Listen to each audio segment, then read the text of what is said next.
Out here we have the community pool, which no one is at because it's first thing in the morning. The only thing I don't like about this though is that there's not too many lounge chairs. There's truly just one. So if you want to come out and literally just sunbathe, that's not really an option. But they have a little wading pool that you can dip your feet in. A lot of people during the day like playing volleyball and just sitting around. And then what's nice is that you have a bar right there and the restaurant. But if you're like me and you get up super early, it is not open till 7 a.m. and it closes at 10 p.m. And so does room service. So if you're looking to have drinks afterwards, just make sure you have them already purchased in your room. Community bathroom with showers outside. They do a really fun job with their graphic designs at all the Selina locations, which I do really like. And then they have individual sinks, female bathrooms, male bathrooms, and I don't think there's showers. No, because the showers are outside, and these fun little mirrors that have different colors. There is a yoga studio right over here. So at 7 a.m. every day, people go and do their yoga. My favorite part, perhaps, of the entire location, which is the teepees. These teepees are very photogenic. I do think people just stay in these to get a really cool photo, which, I mean, why not? Which is located also right by the yoga studio. This is where they do the welcome drinks every night. So at 5 or 6 p.m., for all the newcomers that are staying that night, they offer welcome drinks with a local alcoholic drink, and you sit around the fire and you get to know new people. I think this is amazing that Selina does this because it can be very hard otherwise to just walk up to somebody and start a conversation if you're not very extroverted, or if you're a female, that can come off as somewhat kind of awkward. But at night, they also have these light bulbs that make it really, really pretty. I have heard though that these teepees look a little bit smaller than people first expected, but I do think they're really cool. The only downside of being in a teepee is you're right next to all the music. So if you're somebody who wants to sleep at night or goes to bed a little early, the music does not stop at Selina till midnight, which I'm really glad they do this because some hostels will just party all night long and you never get any sleep at all. Selina's not like that.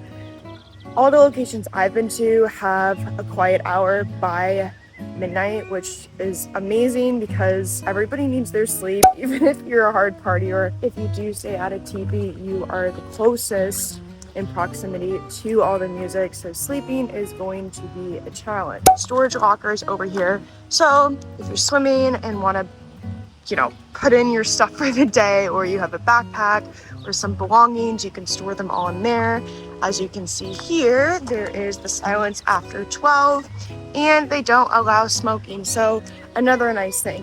What I love about Selina is that they have policies that maybe some people think suck, that are part of the hostel world, but this is why I do believe, apart from other reasons, that Selina is a lot more like a hotel than a hostel because of their beautifully crafted designs, their architecture, their customer service, and some of the policies that make it a little bit more professional rather than just a random hostel that, gets a bad rep for appropriate reasons. I do think Selinas are a complete hybrid, but let me show you more of the property. Right over here is the co-working area, which I am currently using this morning. I love this co-working area because, as I will show you in another clip, they have separate areas. So they have the coffee area, they have separate Wi-Fi that's high speed, they have a printer, they have a fax machine, they have writing utensils, there's a whiteboard, there's 2 individual rooms. One is a little bit larger with a monitor, and then the other one is just kind of a very small place you can call people privately. There's couches, so if you get a little tired, you can take a nap. Unlimited coffee, like I said, and it just makes for a really good environment because when you're in Costa Rica, it can rain at any given moment very, very hard. Also, it's very humid, so sometimes it just gets annoying when you're working, and if you've got a laptop and the screen gets all fuzzy due to the humidity, or you're working on your phone, you can just be in the air conditioning Whether you like it cranked up super high or super low, you can just be in a space where weather isn't an issue. And as with the other Selina locations, it is modern, it is beautiful, all glass windows except 1.5 wall. So you get lots of natural light, hopefully that you're not getting too tired. I have been doing co-working day by day, depending if I want to do excursions one day or not. And it is $12 per day, but if you want to book it per week, it is $50. So depending how much you guys need to work and you're traveling, keep in mind of that, because if you do the weekly package, it's obviously going to be cheaper if you're going to use it every day. Also, if you guys have a pet, you can bring a pet in here. I saw a couple bring their pet last couple days, which is really cute. I think as long as your pet isn't like barking, it's not going to disturb anybody. Keep in mind, which is important, while it's amazing to meet friends, people that are in the co-working spot do like it to be quiet. So if you're talking too much, people will silence you. That happened to me the other day. I'm a talker. I met a guy that I was having a good conversation with, and she shushed us. So I don't know about food. I don't think food is allowed in there. I think you can have cocktails, but I don't think food is allowed. As far as co-working goes, I do think that the Selina does an exceptional job at their co-working stations. I do think they're far better than many hotel chains.